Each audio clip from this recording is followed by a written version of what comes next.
So we welcome to the show Grant Ramey of Volquest.com, part of On3, covering Tennessee hoops, covered the season that was a run to the Elite Eight, and now is covering the, quote, off-season, which is about all the activity, including Tennessee getting a commitment yesterday from Darlinstone Dubar, a transfer from Hofstra, who you wrote about. Grant, thanks a lot for taking the time to join us. What did you take from the conversation and then the news itself of Tennessee landing Dubar, who shot the ball well, scored a lot for Hofstra this past season?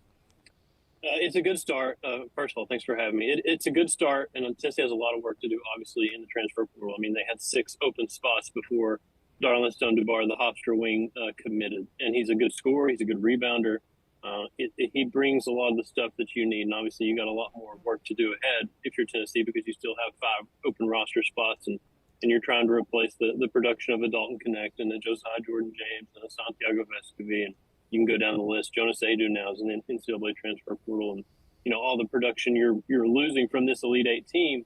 Darlinstone Dubar, it felt like a good start. Averaged, I think, 17 and 7 at Hofstra last year. He's got 6'6", whatever his size is. I know he's listed at 6'8" on the Hofstra roster, and it caused some confusion there, but. A good scorer, a good rebounder, a good basketball player, and a good start for Tennessee in the portal with a lot of work left to do.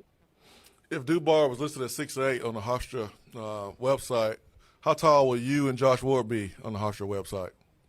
I don't care about my height. I'm more concerned with my weight. I think if I'm on the Hofstra, I'm gonna drop about 20 pounds if we can get away with that, which apparently we can because you can just list whatever you want. Yeah, I'm put me down for 5'11" and a quarter. That's what the program is showing for me, is my understanding. Come on, man. If you're going to lie, I might as well be over 6 foot. Don't question the number, Swain. All right, cool. Grant, what position do you see Dubar playing? What role do you see him playing here at Tennessee? I think he tries to fill the Josiah Jordan-James vacancy. Maybe a little bit more of a consistent scorer than what Josiah was during his career at Tennessee, but probably not quite the defender. And maybe not quite as versatile as Josiah was during his 5 years at Tennessee. I think it's that stretch 4, maybe 3 if he's more like 6'6". But that's what's come to mind every time I've watched his tape and kind of tried to figure out what this roster is going to look like, which obviously requires a lot of work for next season. But I think it's a little bit of that Josiah Jordan-James role and maybe a little bit of a wing too. We're talking to Grant Ramey covering Tennessee basketball for Volquest.com. I want to get to some other options for Tennessee that they're pursuing in the transfer portal, one that's visiting right now. But Tobe Awaka is also a question with his name going into the transfer portal. But is the door open for him to still return? What do you think he's considering? Where are those conversations potentially, at least between those two sides? Yeah, I think the door's wide open for Tobe to return. If Tobe wanted to come back to Tennessee, I think Tennessee would welcome him with open arms. I think they've discussed things. I think they've talked at least as of late last week. I think they were in discussions.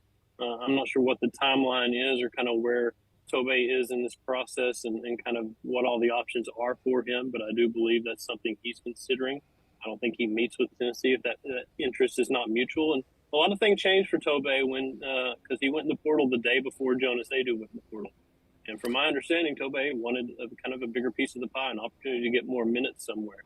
And obviously Tobe's got to fix the fouls per 40 minutes issues that he struggled with and get that under control if he does want more minutes. But when you take Jonas Adu out of the equation, that changes things for Tobe quite a bit. So I think that kind of caused a little bit of a reverse course and made him think about returning to Tennessee. And I think that's something where Tennessee's saying, hey, man, if you want to come back, we're going to welcome you back because if you can retain him, that's one less spot you have to go out in the portal and fill. And it's a guy who played really well for you in March. I wonder if Tobe, if he comes back, do we just say, I was hacked with the Twitter post, or do we just say, you know what, my bad, I changed my mind. I wonder what approach he's going to use.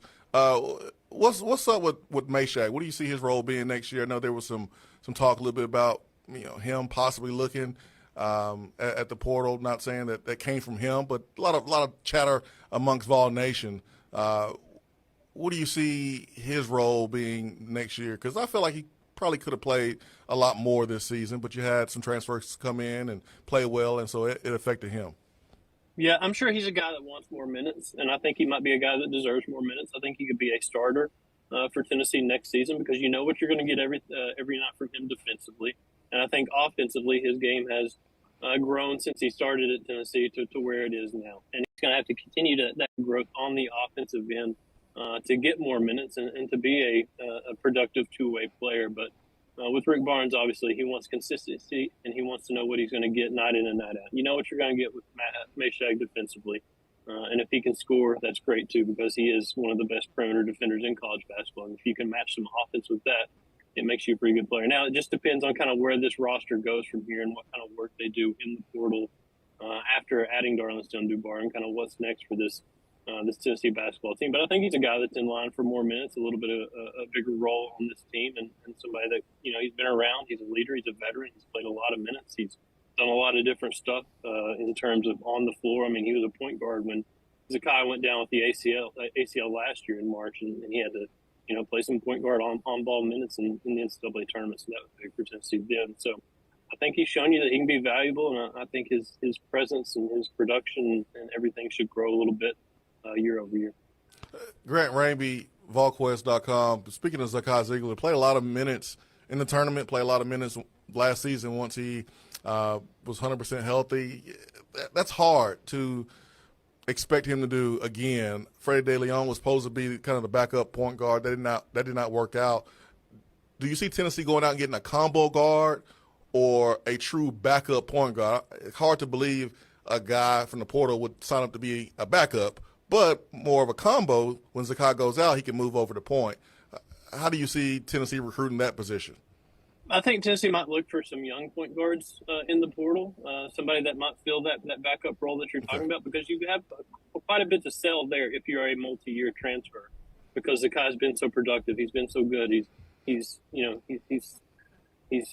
come from a three-star kind of no-name, under-recruited guy that nobody knew who he was when he showed up at Tennessee, and now he's one of the best point guards in college basketball. So you have that development to sell that, hey, we can plug you in this offense and you can be the next Zakai Ziegler. And I think, in my opinion, I would have been looking for a young point guard from the start, because Zakai can handle those minutes. I just wouldn't be playing him 30, 33 minutes a night in January and in February. I would be looking for somebody that can get him, under 30 minutes consistently, and then turn it up in late February and March when you really have to have those minutes from him. That was the thing. They were relying on Zakai heavily in January and February, all through March. Like, his minutes never really changed. He was a guy that really in March, he didn't come off the floor. I mean, he was playing 38, 39, 40-minute games. So I do think they need somebody. I mean, they got Jordan Gainey, who could step over and handle the ball a little bit. I think Jahmai Mashack could do that as well. But I do think you need somebody that's kind of next in line. You're bringing in Bishop Boswell, the four-star freshman from Charlotte, but I think he's a guy where if you have your preferences, you're not going to lean on him at all next season. Let him just get here and almost be like a redshirt kind of candidate. I don't know if they go down that road or not, but somebody that you don't have to, force onto the floor until his sophomore year, until Zakai's gone, because Zakai's going to give you so many minutes at point guard. Grant Ramey, Volquest, and there are other players who have visited or are currently doing so through the transfer portal. What are you watching right now for Tennessee guys that they're going after? Cade Tyson, the Belmont forward, 6'7", I believe, 205, something like that. Shot really, really well from the three-point line at Belmont. Shot it just good in general. I mean, he's a good basketball player. I think Tennessee staff thinks he's a professional down the road. They think he's a pro, and they're, he's one of the biggest names on their board for that reason. The only problem there is he's a Charlotte, North Carolina native, and North Carolina's after him. And I think he's scheduling a visit. I don't know if it's been scheduled, but there's been talk about him going to North Carolina for a visit after the Tennessee visit. He was here over the weekend with Darlinstone Dubar. So if Tennessee could win that one, that would be a really, really big win, in my opinion. It would be huge for next season's roster, but you're battling UNC for an in-state North Carolina kid. So that's going to be tough there. The kid on campus today is Igor Milicic, the Charlotte forward, 6'10", 220, something like that. He averaged, I can't remember what his averages are off the top of my head. There's been so many players we've been kind of cycling through and trying to track. But another really good basketball player, a big presence, a guy that I believe is, who were we talking about before we came on here, Nebraska and Baylor, I think, were after him. So Baylor being after him tells you what kind of basketball player he is. He knows what he's doing. Tennessee getting him on campus, I think, is a big deal, and I think that's one that they're involved in there. Ohio State, Roddy Gale, the sophomore, Roddy Gale Jr. at guard. I think he's another guy that Tennessee's talking to, maybe trying to work on a visit with. That's another name to kind of monitor moving forward. It feels like it's always constantly changing, and there's a new name here and a new name there every day. But those are kind of the three right now that feels like you kind of turn to next in terms of who you're watching after the Darlinstone commitment. Yeah, the list probably we'll need an update from when you started this segment with us, Grant, to Right. now that it comes to a close. So Volquest.com, you can read the work from Grant, Rob Lewis, covering what's going on with Tennessee basketball, coverage with the other sports as well. But the basketball season did not end with the end of coverage of what's happening with Rick Barnes' team and program. So Volquest.com to read Grant's work and his colleagues as well. We appreciate you taking time to join us as always. Thanks so much, and hopefully we talk to you again soon. Thanks, guys. Appreciate you having me.